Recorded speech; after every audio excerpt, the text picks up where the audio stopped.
राधे राधे दोस्तों, आज हम 20वां अध्याय करेंगे जिसका नाम है ब्रह्मा जी की रची हुई अनेक प्रकार की सृष्टि का वर्णन। शौनक जी कहते हैं, सूत जी, पृथ्वी रूप आधार पाकर स्वयंभू मनु ने आगे होने वाली संतति को उत्पन्न करने के लिए किन किन उपायों का अवलंबन किया। विदुर जी बड़े ही भगवत भक्त और भगवान कृष्ण के अनन्य सुहृद थे, इसलिए उन्होंने अपने बड़े भाई धृतराष्ट्र को उनके पुत्र दुर्योधन के सहित भगवान कृष्ण का अनादर करने के कारण अपराधी समझकर त्याग दिया था। वे महर्षि द्विपायमान के पुत्र थे और महिमा में उनसे किसी प्रकार कम नहीं थे तथा सब प्रकार भगवान कृष्ण के आश्रित और कृष्ण भक्तों के अनुगामी थे। तीर्थ सेवन से उनका अंतःकरण और भी शुद्ध हो गया था। उन्होंने हरिद्वार में बैठे हुए तत्वज्ञानियों में श्रेष्ठ मैत्रेय जी के पास जाकर और क्या पूछा। सूत जी, उन दोनों में वार्तालाप होने पर श्रीहरि के चरणों में संबंध रखने वाली बड़ी पवित्र कथाएं हुई होगी, जो उन्हीं चरणों से निकले हुए गंगाजल के समान संपूर्ण पापों का नाश करने वाली होगी। सूत जी, आपका मंगल हो। आप हमें भगवान की वे पवित्र कथाएं सुनाइए। प्रभु के उदार चरित्र तो कीर्तन करने योग्य होते हैं। भला ऐसा कौन रसिक होगा जो हरि के लीलामृत का पान करते करते तृप्त हो गया। नैमिषारण्यवासी मुनियों के इस प्रकार पूछने पर उग्र श्रवा सूत जी ने भगवान में चित्त लगाकर उनसे कहा, सुनिए।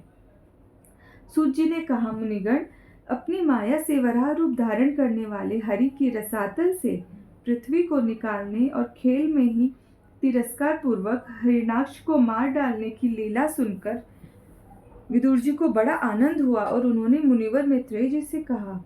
विदुर जी ने कहा, ब्रह्मन, आप परोक्ष विषयों को भी जानने वाले हैं, अतः यह बतलाइए कि प्रजापतियों के पति श्री ब्रह्मा जी ने मरीचि आदि प्रजापतियों को उत्पन्न करके फिर सृष्टि को बढ़ाने के लिए क्या किया। मरीचि आदि मुनीश्वरों ने और स्वयंभू मनु ने भी ब्रह्मा जी की आज्ञा से किस प्रकार प्रजा की वृद्धि की। क्या उन्होंने इस जगत को पत्नियों के सहयोग से उत्पन्न किया या अपने अपने कार्य में स्वतंत्र रहकर अथवा सबने एक साथ मिलकर इस जगत की रचना की। मैत्रेय जी ने कहा, विदुर जी, जिसकी गति को जानना अत्यंत कठिन है, उस जीवों के प्रारब्ध, प्रकृति के नियंता पुरुष और काल, इन तीन हेतुओं से तथा भगवान की सन्निधि से त्रिगुणमय प्रकृति में शोभ होने पर उससे महतत्व उत्पन्न हुआ। देव की प्रेरणा से रज प्रधान महतत्व से वैकारिक, राजस और तामस तीन प्रकार का अहंकार उत्पन्न हुआ। उसने आकाशादि पांच तत्वों के अनेक वर्ग प्रकट किए। वे सब अलग अलग रहकर भूतों के कार्य रूप ब्रह्मांड की रचना नहीं कर सकते थे, इसलिए उन्होंने भगवान की शक्ति से परस्पर संगठित होकर एक सुवर्ण वर्ण अंड की रचना की। वह अंड चेतना शून्य अवस्था में 1000 वर्षों से भी अधिक समय तक कारणाब्धि के जल में पड़ा रहा। फिर उसमें भगवान ने प्रवेश किया। उसमें अधिष्ठित होने पर उनकी नाभि से सहस्त्र सूर्यों के समान अत्यंत देदीप्यमान एक कमल प्रकट हुआ, जो संपूर्ण जीव समुदाय का आश्रय था। उसी से स्वयं ब्रह्मा जी का भी आविर्भाव हुआ है। जब ब्रह्मांड के गर्भ रूप जल में शयन करने वाले श्री नारायण देव ने ब्रह्मा जी के अंतःकरण में प्रवेश किया, तब वे पूर्व कल्पों में अपने ही द्वारा निश्चित की हुई नाम रूपमयी व्यवस्था के अनुसार लोकों की रचना करने लगे। सबसे पहले उन्होंने अपनी छाया से तामिस्त्र, अंतामिस्त्र, तम, मोह और महामोह, यो 5 प्रकार की अविद्या उत्पन्न की।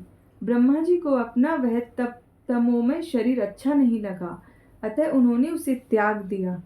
तब जिससे भूख प्यास की उत्पत्ति होती है, ऐसे रात्रि रूप उस शरीर को उसी से उत्पन्न हुए यक्ष और राक्षसों ने ग्रहण कर लिया। उस समय भूख प्यास से आविर्भूत होकर वे ब्रह्मा जी को खाने को दौड़ पड़े और कहने लगे, इसे खा जाओ, इसकी रक्षा मत करो, क्योंकि वे भूख प्यास से व्याकुल हो रहे थे। ब्रह्मा जी ने घबराकर उनसे कहा, अरे यक्ष राक्षसों, तुम मेरी संतान हो, इसलिए मुझे भक्षण मत करो, मेरी रक्षा करो। फिर ब्रह्मा जी ने सात्वी की प्रभा से दैदीप्यमान होकर मुख्य देवताओं की रचना की। उन्होंने क्रीड़ा करते हुए ब्रह्मा जी के त्यागने पर उनका वह दीन रूप प्रकाशमय शरीर ग्रहण कर लिया। इसके पश्चात ब्रह्मा जी ने अपने जगन देश से कामासक्त असुरों को उत्पन्न किया। वे अत्यंत कामलोलुप होने के कारण उत्पन्न होते ही मैथुन के लिए ब्रह्मा जी की ओर चले। यह देखकर पहले तो वे हंसे, किंतु फिर उन निर्लज असुरों को अपने पीछे लगा देख भयभीत और क्रोधित होकर बड़े जोर से भागे। तब उन्होंने भक्तों पर कृपा करने के लिए उनकी भावना के अनुसार दर्शन देने वाले शरणागत वत्सल वरदाई श्रीहरि के पास जाकर कहा, परमात्मन, मेरी रक्षा कीजिए। मैंने तो आपकी ही आज्ञा से प्रजा उत्पन्न की थी, किंतु यह तो पाप में प्रवृत्त होकर मुझको ही तंग करने चली है। नाथ, एकमात्र आप ही दुखी जीवों का दुख दूर करने वाले हैं, और जो आपकी चरण शरण में नहीं आते उन्हें दुख देने वाले भी एकमात्र आप ही है। प्रभु तो प्रत्यक्ष वत सबके हृदय की जानने वाले हैं। उन्होंने ब्रह्मा जी की आतुरता देखकर कहा, तुम अपने इस कामक कलुषित शरीर को त्याग दो। भगवान के यो कहते ही उन्होंने वह शरीर भी छोड़ दिया। ब्रह्मा जी का छोड़ा हुआ वह शरीर एक सुंदर स्त्री संध्या देवी के रूप में परिणत हो गया। उसके चरण कमलों के पायजेब झंकृत हो रहे थे। उसकी आंखें मतवाली हो रही थी और कमर करधनी की लड़ों से सुशोभित सजीली साड़ी से ढकी हुई थी। उसके उभरे हुए स्तन इस प्रकार एक दूसरे से सटे हुए थे कि उनके बीच में कोई अंतर ही नहीं रह गया था। उसकी नासिका और दंतावली बड़ी ही सुघड़ थी तथा वह मधुर मधुर मुस्कुराती हुई असुरों की ओर हाव भावपूर्ण दृष्टि से देख रही थी। वह नीली नीली अलकावली से सुशोभित सुकुमारी मानो लज्जा के मारे अपने अंचल में ही सिमटी जाती थी। विदुर जी, उस सुंदरी को देखकर सबके सब मोहित हो गए। अहो, इसका कैसा विचित्र रूप, कैसा अलौकिक धैर्य और कैसी नई अवस्था है। देखो, हम काम पीड़ितों के बीच में यह कैसी बेपरवासी विचर रही है। इस प्रकार उन कुबुद्धि दैत्यों ने स्त्री रूपिणी संध्या के विषय में तरह तरह के तर्क वितर्क करके फिर उसका बहुत आदर करते हुए प्रेम पूर्वक पूछा, सुंदरी, तुम कौन हो और किसकी पुत्री हो? भामिनी, यहाँ तुम्हारे आने का क्या प्रयोजन है? तुम अपने अनूप रूप का यह बेमोल सौदा दिखाकर हम अभागों को क्यों तरसा रही हो?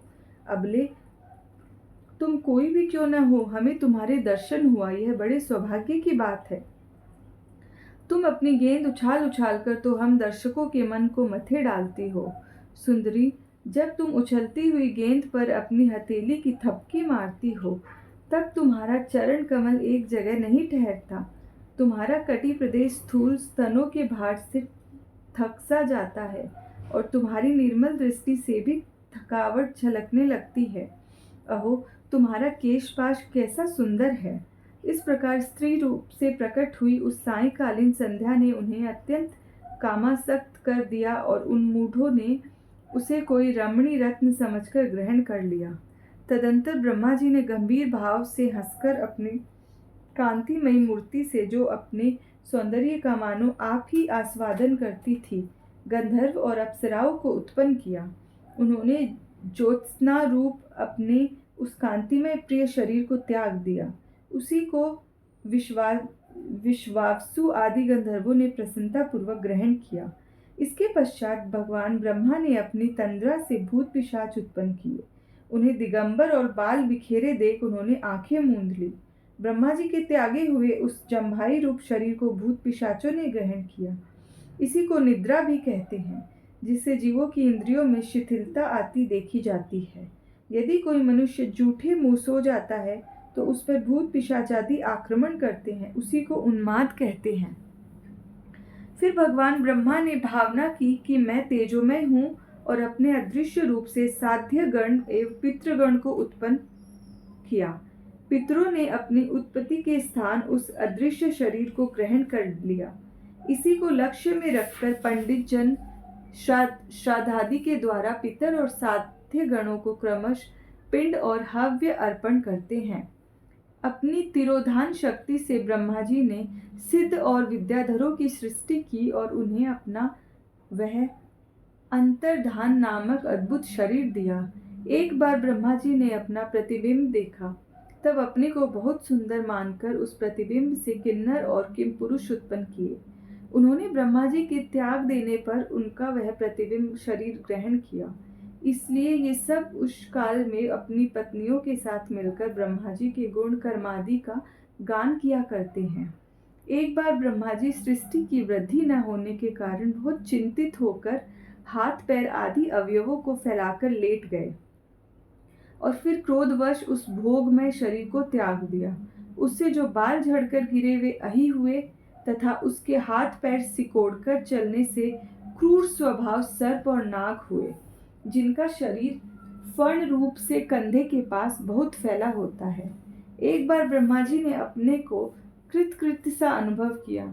उस समय अंत में उन्होंने अपने मन से मनुओं की सृष्टि की। ये सब प्रजा की वृद्धि करने वाले हैं।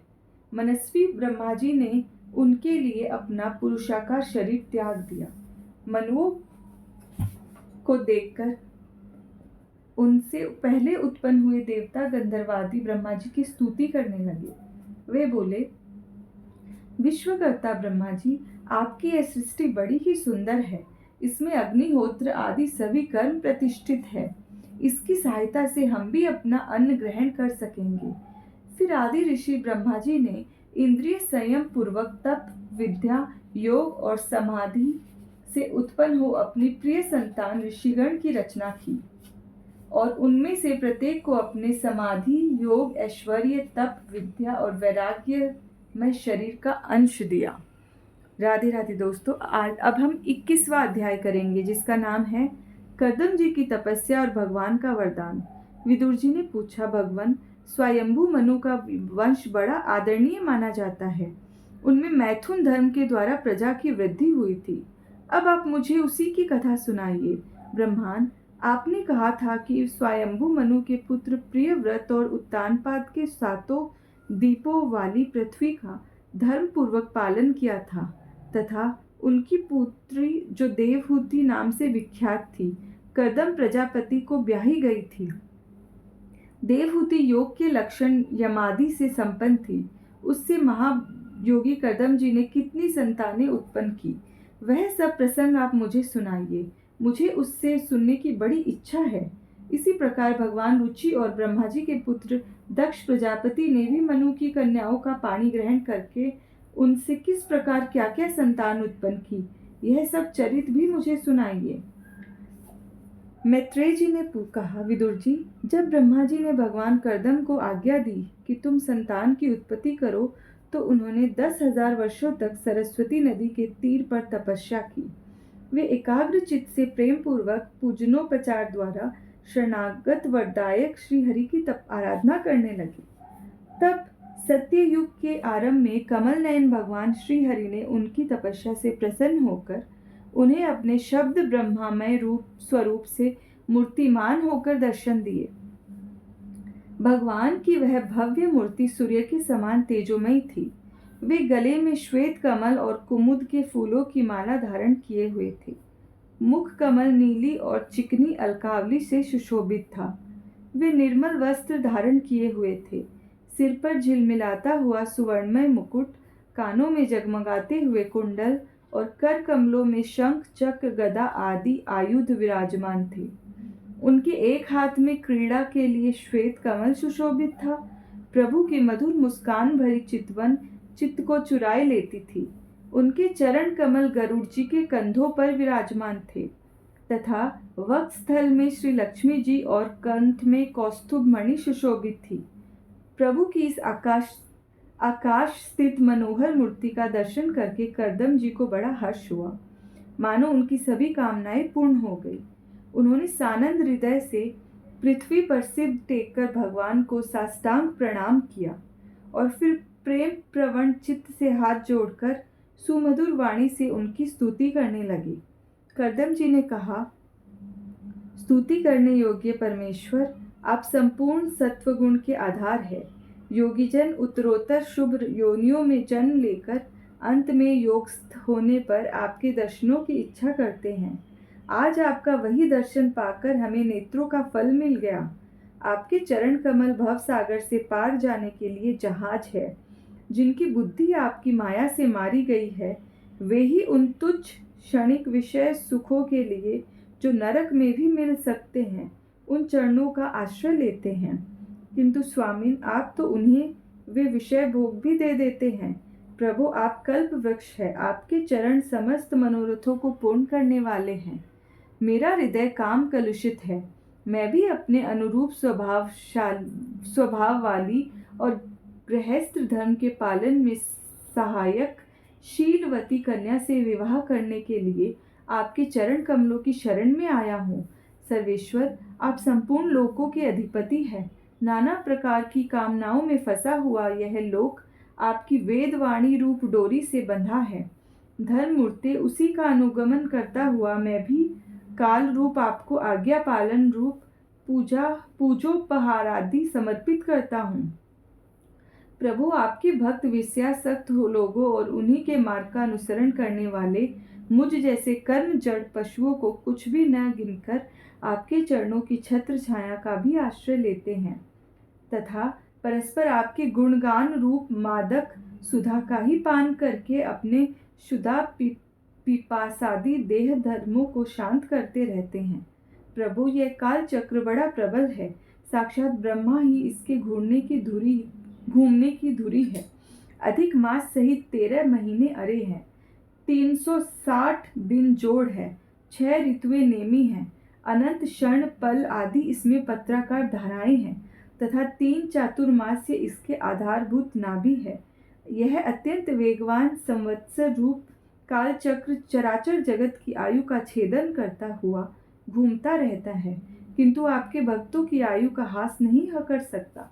भगवान, जिस प्रकार मकड़ी स्वयं ही जाले को फैलाती, उसकी रक्षा करती और अंत में उसे निगल जाती है, उसी प्रकार आप अकेले ही जगत की रचना करने के लिए अपने से अभिन्न अपनी योग माया को स्वीकार कर उससे अभिव्यक्त हुई अपनी सत्वादी शक्तियों द्वारा स्वयं ही इस जगत की रचना, पालन और संहार करते हैं। प्रभु, इस समय आपने हमें अपनी तुलसी माला मंडित माया से परिच्छिन्न सी दिखाई देने वाली सगुण मूर्ति से दर्शन दिया है। आप हम भक्तों को जो शब्दादि विषय सुख प्रदान करते हैं, वे माइक होने के कारण यद्यपि आपको पसंद नहीं है, तथापि परिणाम में हमारा शुभ करने के लिए वे हमें प्राप्त हो। नाथ, आप स्वरूप से निष्क्रिय होने पर भी माया के द्वारा सारे संसार का व्यवहार चलाने वाले हैं तथा थोड़ी सी उपासना करने वाले पर भी समस्त अभिलषित वस्तुओं की वर्षा करते रहते हैं। आपके चरण कमल वंदनीय है, मैं आपको बार बार नमस्कार करता हूँ। मैत्रेय जी कहते हैं, भगवान की भौहें प्रणय मुस्कान भरी चितवन से चंचल हो रही थी। वे गरुड़ जी के कंधे पर विराजमान थे। जब कर्दम जी ने इस प्रकार निष्कपट भाव से उनकी स्तुति की, तब वे उनसे अमृतमयी वाणी से कहने लगे। भगवान जी ने कहा, जिसके लिए तुमने आत्म संयमादि के द्वारा मेरी आराधना की है, तुम्हारे हृदय से उस भाव को जानकर मैंने पहले से ही उसकी व्यवस्था कर दी है। प्रजापति, मेरी आराधना तो कभी भी निष्फल नहीं होती। फिर जिनका चित्त निरंतर एकांत रूप से मुझ में ही लगा रहता है, उन तुम जैसे महात्माओं के द्वारा की हुई उपासना का तो और भी अधिक फल होता है।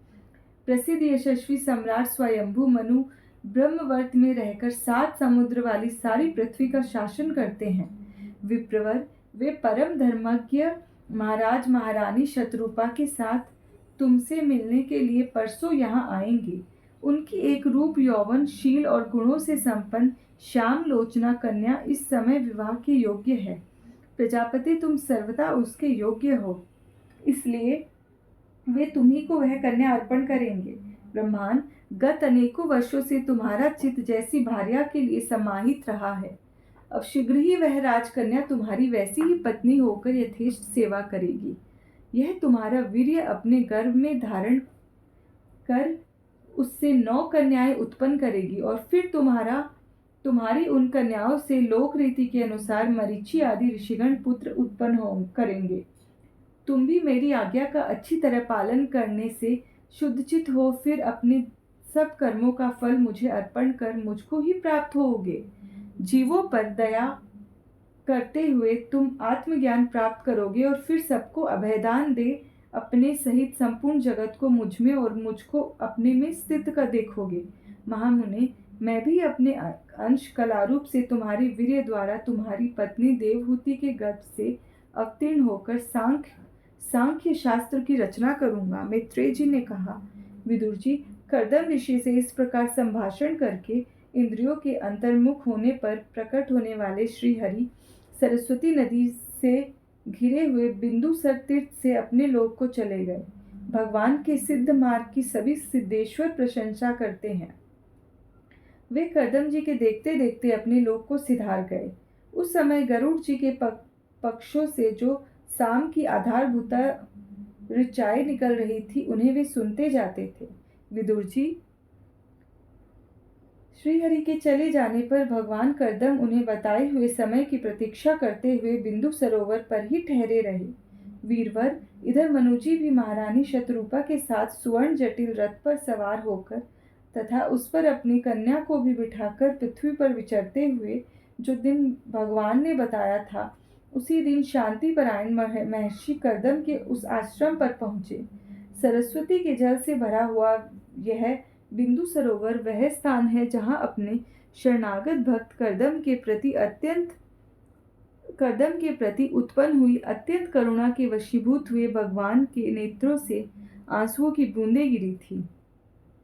यह तीर्थ बड़ा पवित्र है। इसका जल कल्याणमय और अमृत के समान मधुर है तथा महर्षिगण सदा इसका सेवन करते हैं। उस समय बिंदु सरोवर पवित्र वृक्ष लताओं से घिरा हुआ था, जिनमें तरह तरह की बोली बोलने वाली पवित्र मृग और पक्षी रहते थे। वह स्थान सभी ऋतुओं के फल और फूलों से संपन्न था और सुंदर वन श्रेणी भी उसकी शोभा बढ़ाती थी। वहां झुंड के झुंड मतवाले पक्षी चहक रहे थे, मतवाले भौरे मंडरा रहे थे। उन्मत्त मयूर अपने पिच फैला फैलाकर नट की भांति नृत्य कर रहे थे और मतवाले कोकिल कुहू कुहू करके मानो एक दूसरे को बुला रहे थे। वह आश्रम कदम, चंपक, अशोक, करंज, बकुल, असन, कुंद, मंदार, कुटज और नए नए आम के वृक्षों से अलंकृत था। वहां जल काग, बतख आदि जल पर तैरने वाले पक्षी हंस, कुरर, जलमुर्ग, सारस, चकवा और चकोर मधुर स्वर से कलरव कर रहे थे। हरिण, सुअर, स्याही, नीलगाय, हाथी, लंगूर, सिंह, वानर, नेवले और कस्तूरी मृग आदि पशुओं से भी वह आश्रम घिरा हुआ था। आदिराज महाराज मनु ने उस उत्तम तीर्थ में कन्या के सहित पहुंचकर देखा कि मुनिवर कर्दम अग्निहोत्र से निवृत्त होकर बैठे हैं। बहुत दिनों तक उग्र तपस्या करने के कारण वे शरीर से बड़े तेजस्वी दिख पड़ते हैं तथा भगवान के स्नेहपूर्ण चितवन के दर्शन और उनके उच्चारण किए हुए कर्णामृत रूप सुमधुर वचनों को सुनने से इतने दिनों तक तपस्या करने पर भी वे विशेष दुर्बल नहीं जान पड़ते हैं। उनका शरीर लंबा था, नेत्र कमल दल के समान विशाल और मनोहर थे। सिर पर जटाएं सुशोभित थी और कमर में चीर वस्त्र थे। वे निकट से देखने पर बिना सान पर चढ़ी हुई महामूल्य मणि के समान मलिन जान पड़ते थे। महाराज स्वयंभू मनु को अपनी कुटी में आकर प्रणाम करते देख उन्होंने उन्हें आशीर्वाद से प्रसन्न किया और यथोचित आतिथ्य की रीति से उनका स्वागत सत्कार किया। जब मनुजी उनकी पूजा ग्रहण कर स्वस्थ चित्त से आसन पर बैठ गए, तब मुनिवर कर्दम ने भगवान की आज्ञा का स्मरण कर उन्हें मधुर वाणी से प्रसन्न करते हुए इस प्रकार कहा, देव, आप भगवान विष्णु की पालन शक्ति रूप है, इसलिए आपका घूमना फिरना निसंदेह सज्जनों की रक्षा और दुष्टों के संहार के लिए ही होता है। आप साक्षात विशुद्ध विष्णु स्वरूप है तथा भिन्न भिन्न कार्यों के लिए सूर्य, चंद्र, अग्नि, इंद्र, वायु, यम, धर्म और वरुण आदि रूप धारण करते हैं। आपको नमस्कार है। आप मणियों से जड़े हुए जयदायक रथ पर सवार हो, अपने प्रचंड धनुष के टंकार करते हुए उस रथ की घरघराहट से ही पापियों को भयभीत कर देते हैं और अपनी सेना के चरणों से रोंदे हुए भूमंडल को कंपाते अपनी उस विशाल सेना को साथ लेकर पृथ्वी पर सूर्य के समान विचरते हैं। यदि आप ऐसा न करें तो चोर डाकू भगवान की बनाई हुई वर्णाश्रम धर्म की मर्यादा को तत्काल नष्ट कर दे तथा विषय लोलुप निरंकुश मानवों द्वारा सर्वत्र अधन फैल जाए। यदि आप संसार की ओर से निश्चिंत हो जाए तो यह लोक दुराचारियों के पंजे में पड़कर नष्ट हो जाए।